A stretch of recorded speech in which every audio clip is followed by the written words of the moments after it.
Tiffin ನೋಡುವ ಸಮಯ ಆಯ್ತಾಯ್ತು, ಬರ್ತೀನಿ ಬಿಡು. ಓಕೆ, ಆಯ್ತಪ್ಪ, ಆಯ್ತು ಆಯ್ತು, ಬರ್ತೀನಿ. ಸರಿ.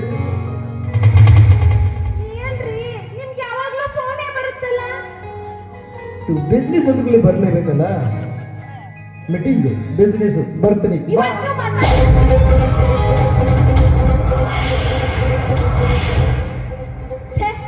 ಹೋಗೇ ಬಿಟ್ಟ. ಎಲ್ಲಿ ಹೋಗ್ತೀಯ?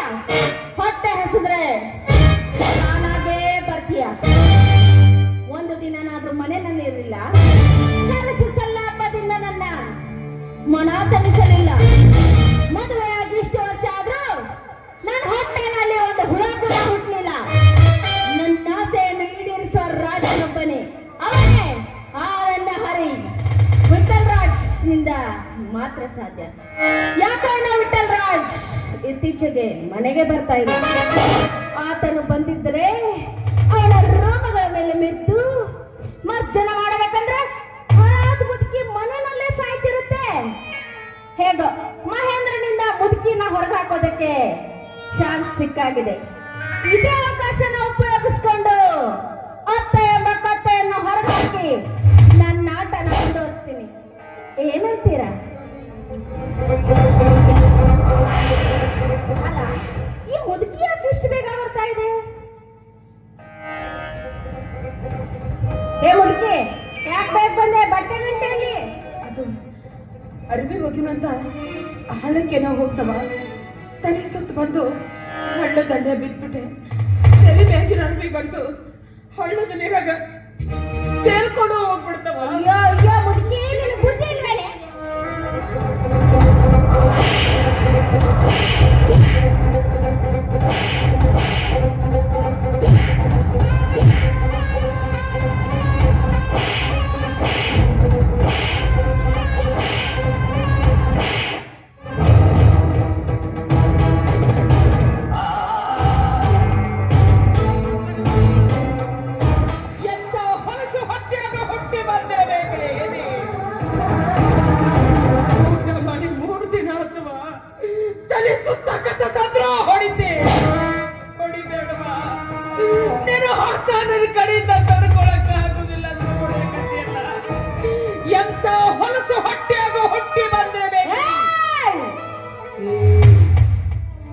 ಏನ ನೀ ಮಾಡಿದ ಹಾದರತನ ನನಗ ಗೊತ್ತಿಲ್ಲ ಅಂತ ತಿಳಿದೇನವ?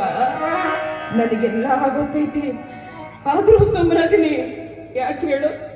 ಈ ವಿಷಯ ನನ್ನ ಮಗನಿಗೆ ಗೊತ್ತಾಗ ಅವ ಏನಾರ ಮಾಡ್ಕೊಂಡು ಬಿಡ್ತಾನೋ ಅಂತ ಸುಮ್ಮನದಿನವ. ಸುಮ್ಮನದಿನಿ. 32 ವರ್ಷಗಳ ನಂತರ ನನ್ನ ಗಂಡ ರಿಟೈರ್ಡ್ ಆಗಿ ಹೆಂಡತಿ ಮಕ್ಕಳ ಜೊತೆ ಸಂತೋಷವಾಗಿರಬೇಕು ಅಂತ ಬಂದ್ರ ದೇವರಂತ ನನ್ನ ಗಂಡಗೆ ಇಲ್ಲ ಸಲ್ಲದ ಅಪವಾದ ಹೊರಿಸಿ ಮನೆಯಿಂದ ಹೊರ ಹಾಕಿದಿ. ಹಾಗೂ ನಾ ಸುಮ್ಮನಾದೆ. ಯಾಕೆ ಹೇಳು? ನನ್ನ ಮಗನ ಮ್ಯಾಗಿರೋ ಹುಚ್ಚು ವ್ಯಾಮೋಹ. ನೀ ಸರಿ ಇಲ್ಲ ಅನ್ನೋ ವಿಚಾರ ನನ್ನ ಮಗನಿಗೆ ಗೊತ್ತಾದ್ರ ಅವ ಜೀವಕ್ಕೆ ಏನಾರ ಮಾಡ್ಕೊಂಡು ಬಿಡ್ತಾನೋ ಅನ್ನೋ ಭಯ. ಇವತ್ತು ಮಾತ್ರ ನಾ ಸುಮ್ಮನಿರುವುದಿಲ್ವಾ? ಸುಮ್ಮನಿರುವುದಿಲ್ಲ.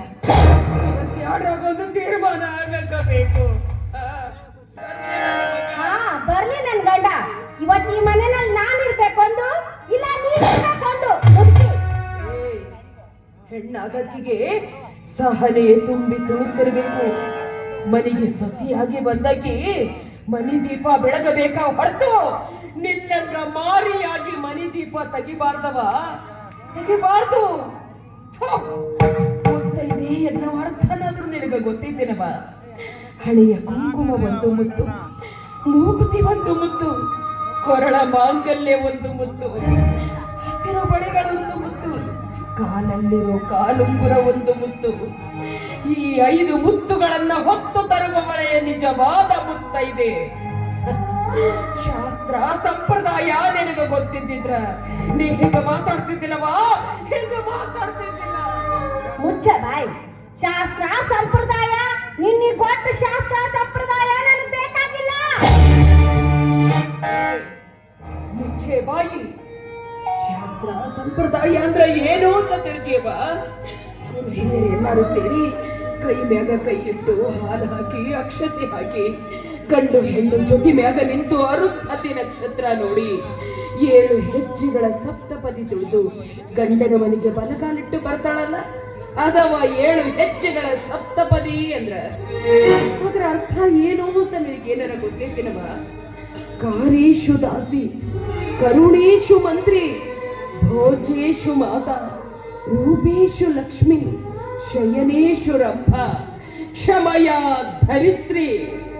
ಇದವ 7 ಹೆಜ್ಜೆಗಳ ಸಪ್ತಪದಿ ಅಂದ್ರ ಅದರ ಅರ್ಥ ಇದು. ಅದರ ಬಿಟ್ಟು ರಿಜಿಸ್ಟರ್ ಆಫೀಸ್ಗೆ ಹೋಗಿ ಮಾಲಿ ಬದಲಾಯಿಸ್ಕೊಂಡು ಕೊಳ್ಳಾಗ ತಾಳಿ ಹಾಕಿಸ್ಕೊಂಡು ಬಂದಿರೋ ನಿನಗೇನ ಗೊತ್ತು? ನಮ್ಮ ಹಿಂದೂ ಸಂಪ್ರದಾಯ ಅಂದ್ರೆ ಏನು? ಏನೇ ಮುಖ್ಯ ನನಗೆ ಲೆಕ್ಚರ್ ಕೊಡ್ತೀಯಾ? ನೀನು ಸಾಯ್ಸ ಬಿಡ್ತೀನಿ.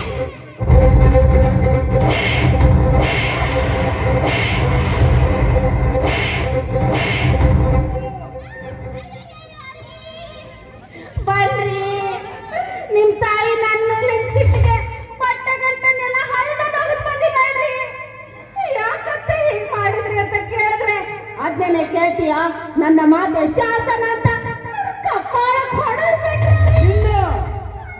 ಯವ್ವ, ಆಹಾ ತಾಯಿ, ಮನೆಗೆ ಸಸಿಯಾಗಿ ಬಂದಾಗಿ ಮನೆ ದೀಪ ಬೆಳಗಬೇಕಾ ಹೊರತು ಈಗ ತಾಯಿ ಮಗನ ನಡುವೆ ತಂದಿಟ್ಟು ತಮಾಷೆ ನೋಡ್ಬಾರ್ದೇವ.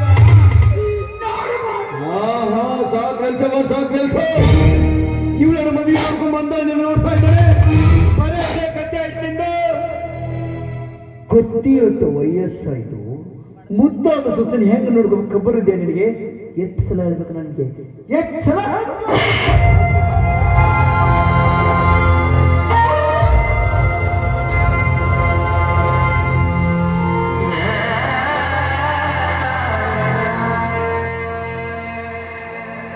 ಶಭಾಷ್ ಮಗನ, ಶಭಾಷ್. ನನ್ನ ಎದೆ ಹಾಲು ಕೊಟ್ಟು ನಿನ್ನ ಬೆಳೆಸಿದಕ್ಕೂ ನನ್ನ ಜನ್ಮ ಸಾರ್ಥಕ ಆತೋ ಯಪ್ಪ, ಸಾರ್ಥಕ ಆತೋ. ಮಗ ಆದವ ಹೆಂಡತಿ ತಪ್ಪಿಗೆ ಚೀಟ್ರ ಮೂಗುದಾರ ಹಾಕಿ ಹಿಡಿದಿಡಬೇಕು. ಅದನ್ನ ಬಿಟ್ಟು ಹೆಂಡತಿ ಸೀರೆ ಸೆರಗಿಡ್ಕೊಂಡು ಅಡ್ಡಾಡೋ ನಿನ್ನಂತಹ ಷಂಡ ಮಗನಿಗೆ ಜನ್ಮ ಕೊಟ್ಟನಲ್ಲಂತ ನನ್ನ ಹೊಟ್ಟೆ ಉರಿ ಆಗತ್ತೋ ಯಪ್ಪ, ನನ್ನ ಹೊಟ್ಟೆ ಉರಿ. ಏನಂದಿ? ಹೆತ್ತ ಮಗ ಶಂಡ ಅಂದ್ಯಾ? ಹೆತ್ತ ಜೀವ ಕೊಟ್ಟವಳು, ತುತ್ತು ಇಟ್ಟವಳು, ಭೂಮಿ ಮೇಲೆ ಒಬ್ಬಳೇ, ಪ್ರಾಣ ಒತ್ತೆ ಇಟ್ಟು ಜನ್ಮ ನೀಡುವಳು ತಾಯಿ.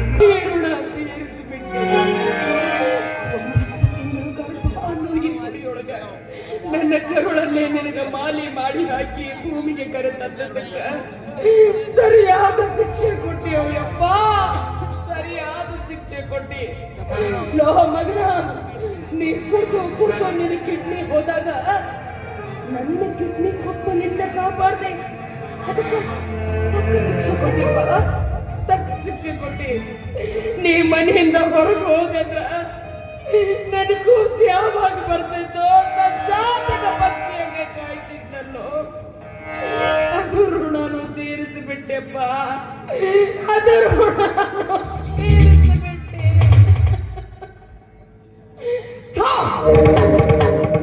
ನಿನ್ನಂತ ಹೊಲಸು ಮಗ ನನ್ನ ಹೊಟ್ಟೆಯಾಗ ಹುಡ್ತಾನ ಅಂತ ಮೊದಲ ಗೊತ್ತಾಗಿಲ್ಲ. ಹುಟ್ಟಿದ ಅಕ್ಷರ ನಿನ್ನ ಕತ್ತು ಹೆಚ್ಚಿಗೆ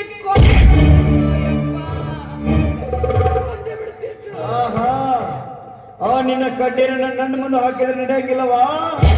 ನನ್ನ ಮುಂದೆ ಹಾಕಿದ್ರೆ ನಡೆಯಂಗಿಲ್ಲ. ಸಾಕಲಾದ ನಿನ್ನ ಗಂಡ ಈ ಮನೆ ಬಿಟ್ಟು ಹೋಗ್ತಾನ, ಅವಳು ಮುಂದೆ ಹಾಕಬೇಕಾಗಿತ್ತು ನಿನ್ನ ಕಣ್ಣೀರನ್ನ. ಹಾಗೆ ಮಾಡಿದ್ರೆ ಹೀಗೆ ಮಾಡಿದ್ರೆ ಹೇಳ್ತಾ ಇದ್ದೀಯಾ? ಹೋಯ್ತಾನು ನಿನ್ನ ಗಂಡ ಮಿಲಿಟರಿ ಒಳಗಿದ್ದಾಗ ಆಗಾಗ ಕಲಿಸುತ್ತಿದ್ದ ತಲೆ ಹಾಸಿ ಇರ್ತಿದ್ದೆ. ಹೋಗಿ ದವಾ ಗಟ್ಟಿ ತೋರಿಸಿದೀನಿ, ಮನೆಗೆ ಬಂದಿದ್ರ ಹೊಟ್ಟಿಗೆ ಅನ್ನ ಕೊಟ್ಬಿಟ್ಟಿದ್ದೀನಿ, ಮಗನ ಬಟ್ಟೆ ಒಳಗಡೆ ಹಾಕಿದ್ದೀನಿ.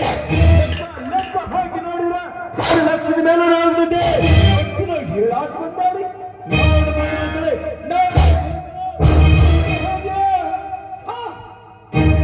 ನಾಯಿ ಜಾತಿಯವನ ತಂದೆ ತಾಯಿಗೆ ಮಾಡಿದ್ದನ್ನ ಎತ್ತಿ ಆಡಿ ತೋರಿಸ. ನನಗ ಅನ್ನ ಹಾಕಿದ ಖರ್ಚು ಹೇಳಕತ್ತೀಯನೋ ಮಗನ. ಯಪ್ಪ, ನಾ ಸತ್ರು ನಿನ್ನ ಋಣ ತೀರ್ಸೇ ಹೋಗ್ತೀನಿ ತೀರ್ಸೇ ಹೋಗ್ತೀನಿ. ಈ ಪ್ರಪಂಚದಾಗ ತೀರ್ಸಕ್ಕಾಗ್ತಿರೋ ಋಣ ಅಂದ್ರೆ ಎರಡು. ಒಂದು ತಾಯಿಯ ಋಣ, ಇನ್ನೊಂದು ಈ ಮಣ್ಣಿನ ಗುಣ. ಅದರ ತೀರಿಸುವಂತ ಮಕ್ಕಳು ಹುಟ್ಟಿಲ್ಲ, ಮಕ್ಕಳು ಹುಟ್ಟೋದು ಇಲ್ಲ. ನಾ ಸತ್ರು ನಿನ್ನ ಋಣ ತೀರಿಸಿ